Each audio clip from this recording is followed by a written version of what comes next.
orang infak di jalan Allah. Infak itu, ini yang perlu saya luruskan, tidak harus menggunakan uang. Infak itu pemberian bersifat materi. Makanan itu infak, pakaian itu infak, buah-buahan itu infak. Silahkan berbagi, walaupun gak ada uang, bisa kita gunakan dengan yang lain.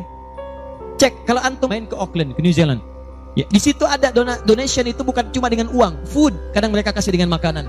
Ada yang nyimpen ciki, kotaknya di situ.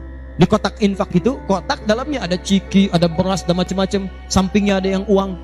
Cuman mesti dilihat dulu bagaimana bentuk kotaknya. Ya, kalau kotaknya belahan kecil, itu pasti uang, bukan beras. Oh, ini beras nih, dibuka dulu karungnya, diginikan. Tidak, bukan. Silakan bebas. Ya, dan itu nilainya tinggi. Kadang-kadang antum lupa di majelis ilmu ada snacknya, walaupun cuma kurma dapat 2, bagi 1 dengan teman. Air misalnya tidak harus semua oleh antum. Bagi, begitu antum bagi langsung dituliskan 700 kali lipat paling minimal. Demi Allah saya katakan paling minimal 700 kali lipat. Makanya zaman Nabi itu ada satu keluarga yang berlomba tuh mendekatkan diri pada infak walaupun dirinya kekurangan. Agak aneh tuh cara berpikirnya. Ya, jadi kalau dibandingkan manusia sekarang nggak dapat tuh, nggak dapat. Saya mau tanya begini, antum di rumah persediaan, antum punya anak 2, antum dengan istri, 1 suami, 1 istri, 2 anak. Di rumah ada persediaan makanan untuk 2 anak antum saja. Antum aja nggak makan malam itu, cuma ada anak 2. Untuk mereka, kalau nggak makan, mereka bisa nahan lapar semalaman.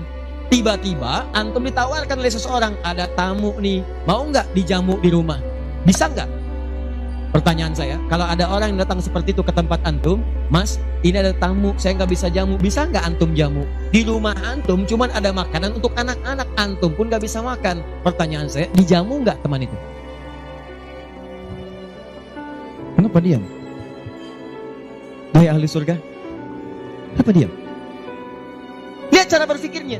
Kalau cara berpikir kita hanya ke makanan saja, maka kita katakan, Ustaz, anak saya aja dapatnya makanan seperti itu, kami pun gak makan, bagaimana bisa diberikan pada tamu?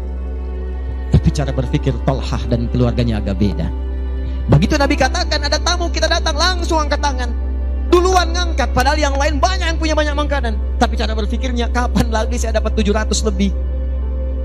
Kapan lagi saya dapat? Diangkat langsung tangannya. Ya Rasulullah, saya. Sebelum yang lain ngangkat, angkat tangannya. Maka diantar kemudian ke rumahnya. Sampai di rumah, istrinya dikatakan, duhai sayang, ada titipan Rasulullah. Bahasanya bukan ada tamu, ada titipan Rasulullah. Allahu Akbar. Ada titipan Rasulullah. Maka istrinya langsung membaca, saya paham. Saya bertugas menidurkan anak-anak dulu, tidurkan. Yang suaminya menyiapkan makanan. Begitu sudah jadi, kata suaminya kepada tamu tadi, Anda silahkan makan di sini, saya temani dulu istri saya. Gak enak rasanya meninggalkan sendirian. Begitu temannya makan, dia berpura-pura makan di bilik yang lain, membunyikan bunyi-bunyi seakan-akan makan. Begitu sudah kenyang, tanpa mukaddimah yang lain langsung pamit. Terima kasih sudah menjamu saya, semoga Allah berikan pahala. Pamit malam itu juga. Begitu selesai pamit, subuh-subuhnya datang menghadap pada Rasulullah pagi-pagi. Apa yang terjadi? Turun ayat Quran surah 59 ayat 9 sampai 10 itu. Walladzina tabawwa'ud dar, sampai ke kalimat wa yu'thiruna ala anfusihim walau kana bihim khasasah. Tuh cara berpikirnya. Jadi kalau antum melihat peluang seperti ini, enak teman-teman sekalian, banyak sekali. Tidak harus uang, pakaian, makanan, macam-macam. Jadi kalau antum beli buah tuh, antum beli 5, di rumah ada 3 orang, berarti antum mesti sadar Allah titipkan yang 2 lagi untuk peluang infak antum. Bukan untuk antum habiskan semua. Kok bisa orangnya cuma 3, beli mangga 5? Siapa yang menggerakkan antum untuk beli 5 mangga? Orang cuma 3, berarti yang 2 lagi itu Allah gerakkan untuk mendapatkan pahala. Ada peluang di situ. Lu kepada siapa ya Rasulullah saya berikan? Kepada siapa ya Allah saya infakkan? Ini yang sering keliru. Kata Allah langsung turun, fi sabilillah, yang utama itu 5 dulu. 5. Kalau Anda temukan 5 ini, dia peluang infaknya sangat tinggi untuk diberikan. Siapa mereka ini? Ada di Quran surah kedua ayat 215, paling kanan sebelah bawah. Yas'alunaka madza yunfikun. Mereka bertanya pada Muhammad sallallahu alaihi wasallam, ya, awas, apa yang harus kami infakkan? Pada siapa? Maka turun jawaban, qul ma anfaqtum min khair. Katakan kalau mau infak mesti yang paling bagus. Ini kaidah pertama. Awas, ada peringatan di Al-Baqarah ayat 267. Wala tayammamul khabitha minhu tunfiqun walastum biakhidhihi illa an tughmidu fi. Jangan kamu infakkan pada orang lain yang kamu tidak suka. Melihatnya aja kamu nggak suka, dikasih orang. Antum punya uang 50.000 2, 1, wah masih keras, bagus, luar biasa. Masuk dompet enak dilihat. Yang kedua, wah sudah lecek, dekil of the kumel. Wah, dilihat gak enak, baunya gak nyaman. Tiba-tiba ada orang lewat, Pak, sedekah Pak. Pertanyaan saya, maaf, mana yang antum berikan? Yang lecek atau yang bagus? Tuh.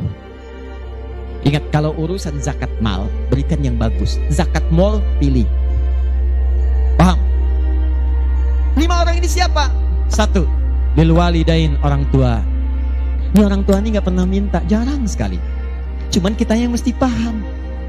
Kan sama, antum pun suka ngasih isyarat, mama, mama, mama, mama. Oh, mau makan, makan. Mama, mama, mama, mama, boneka, boneka. Antum setelah dewasa mesti paham. Kadang-kadang orang tua tuh gak minta, gak pengen nyusahin anaknya. Padahal orang tua udah susah, melahirkan susah, mengandung juga susah, merawat susah, menyusui susah. Sudah dewasa pun antum masih susahin juga. Kapan antum berbaktinya? Kadang-kadang cuma nanya, nelpon apa kabar, padahal di rumahnya itu Masya Allah lagi kurang beras. Beras kurang, listrik belum dibayar. Kirimkan, sebelum diminta kirimkan. Itu begitu antum kirimkan, demi Allah saya katakan, di hadits Al-Bukhari, di kitab Al-Adabul Mufrad, bukan cuma mendapatkan lipatan pahala kalikan 700 lebih, tapi ridha Allah turun ke tempat antum pada saat itu. Kalau sudah turun, semua doa yang antum mintakan minimal akan dijawab pada saat itu. Itu rahasianya. Kalau dengan urusan orang tua itu udah gak usah mikir. Begitu mengatakan, nah gini-gini, datang aja mah. Walaupun gak ada, katakan, insya Allah mah selesai. Insya Allah, berusaha antum. Begitu antum dapatkan seperti orang tua mengusahakan untuk antum dulu, maka pahala dilipat gandakan, ridho turun seketika. Kejar. Wal aqrabin, kerabat terdekat. Kerabat dibagi 2. Ada yang tempatnya jauh tapi hubungannya dekat. Punya saudara sekandung, tinggalnya di Palembang, antum di Semarang. Ayo kirimkan. Anak bibi gak bisa nih pendidikannya, bantu, antum ada, bantu, nilainya tinggi. Jangan dikira ringan. Nih bagian kedua nanti kalau saya terangkan banyak nih. Tenang aja, kita masih sampai subuh. Bagian kedua saya ikutin deh. Antum jual saya beli. Ya, cuman saya beli sampai 9:30. Paham? Ayo akrabin. Yang kedua itu, maaf, golongan kedua akrabin bisa tetangga. Orang yang tidak ada hubungan famili secara mahram, cuma tetangga antum. Tapi kalau yang kedua ini, Allahu Akbar, indahnya Al-Quran. Cek oleh antum, silakan cek. Walaupun beda agama, itu tetap ada peluang infak. Gak ada ketentuannya kecuali di Quran. Gak ada aturannya kecuali di hadis. Buka Quran surah ke-31 ayat 15 paling kiri sebelah atas. Ada anak muslim, orang tua belum Islam, belum dapat hidayah. Kata Allah, urusan untuk ibadah pisahkan. Orang tua jangan paksa, doakan dia, silahkan dakwahi. Tapi urusan dunia, wasahibhuma fid dunya ma'rufa. Wa in jahadaka ala an tusyrika bima laysa laka bihi ilmun fala tuti'huma. Urusan ibadah masing-masing, kalau diajak-ajak enggak usah ditaati, tolak dengan cara yang lembut. Tapi kalau urusan dunia, bagi. Antum muslim, orang tua belum Islam, antum punya kelebihan. Uang agak banyak, melimpah, makanan ada, bagi. Kata Allah, jangan lihat kemudian kepercayaannya karena dia belum muslim. Bagi. Indah teman-teman sekalian. Dan itu ada pahalanya. Begitu antum berikan, masuk yang halal. Begitu halal masuk, kan haram keluar. Kan cara berpikirnya begitu. Halal masuk, yang haram keluar. Begitu keluar, sekat di hatinya terbuka. Karena yang haram itu saat masuk di hadis Muslim, haram masuk naktah sauda, noda hitam. Noda menutup. Kalau masuk jadi daging dia, antum misal, niyadzubillah, bukan antum, ada orang lain konsumsi yang haram. Yang haram masuk ke dalam mulutnya, masuk ke tubuhnya, beredar dengan darah, jadi daging, masuk ke telinga. Quran surah 6 ayat ke-25. Wa fi adhanihim waqra, di telinganya ada sumbatan. Maka yang haram cepat kedengaran, yang halal susah.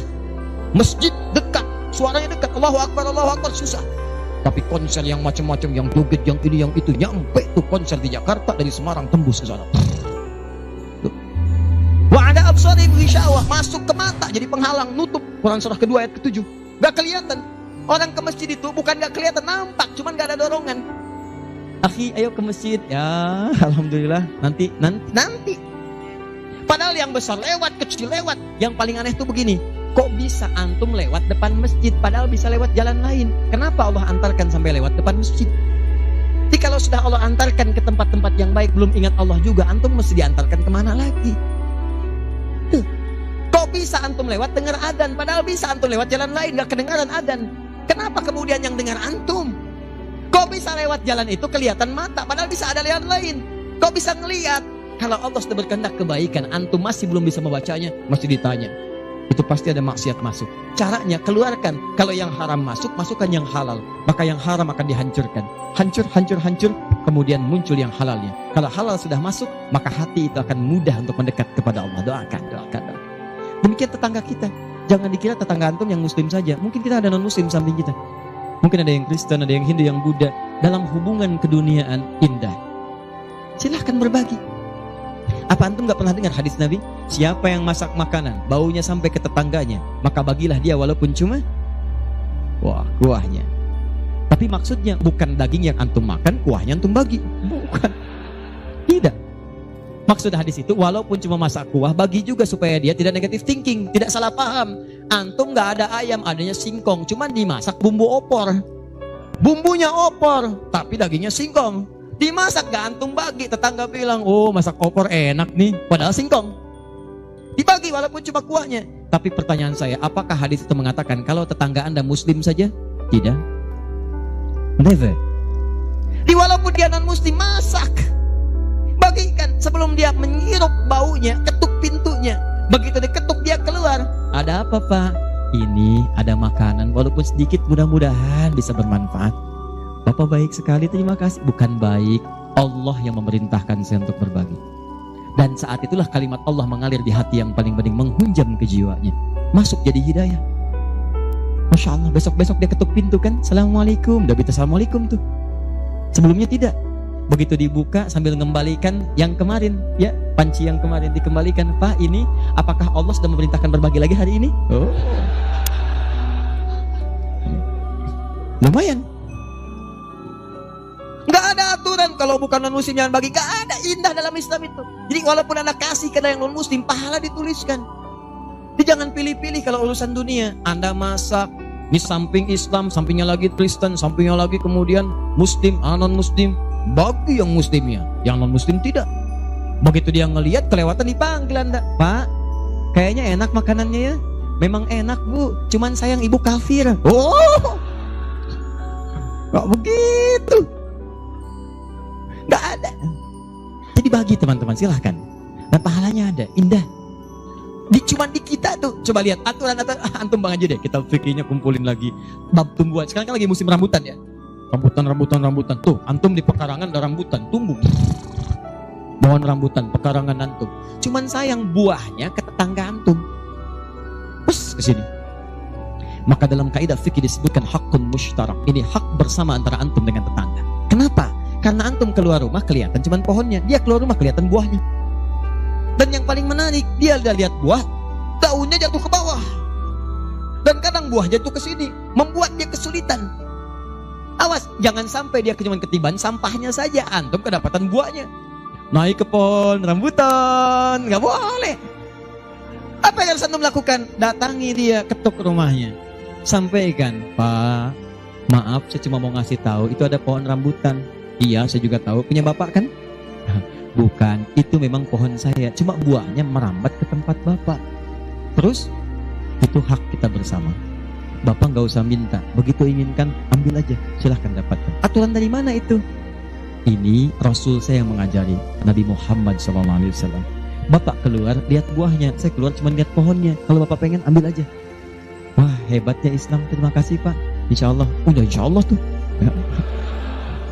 Nanti saya ambil, ya pergi tuh, ambilin, dan kita senang lihatnya. Begitu diambil pahala. Setiap satu buah 700 pahala. Setiap satu buah 700. Masya Allah, luar biasa. Dan dia kan nggak paham fikih, belum masuk Islam. Besoknya ayam antum main ke tempat dia, ayam. Dia kira hukum ayam sama dengan rambutan. Nabinya umat Islam baik banget. Kemarin ngirim rambutan, sekarang ayam. Pokoknya mungkin ayam itu akan menggendong antum ke surga ya. Infak tuh. Nah, pertanyaan saya, antum punya agenda berapa untuk infak tuh? Coba lihat, kadang-kadang kan ada anak yatim samping. Gak usah terpikir banyak uang. Pakaian, buka tuh pakaian antum, masuk ke kamar, buka. Begitu dibuka, berapa banyak koleksi pakaian antum? Coba cuma pesen satu aja. Mohon maaf ya, maaf sekali, jangan sampai ada pakaian walaupun sehelai itu yang belum pernah dipakai ibadah. Usahakan setiap yang kita gunakan jadi saksi di akhirat bahwa dia pernah dipakai ibadah, karena semua akan bicara. Tuh lihat kaos, bagian dalam, celana, bagian luar, cek lagi semua. Dan kalau sudah itu antum pakai, ada yang lain gak kepake, bukan gak kepake. Boleh jadi itu dititipkan oleh Allah kepada antum untuk menjadi pahala antum dengan itu. Sebab mudah bagi Allah menitipkan pada yang lain. Kenapa dipilih antum? Seberapa bagian pahalanya? Jelas?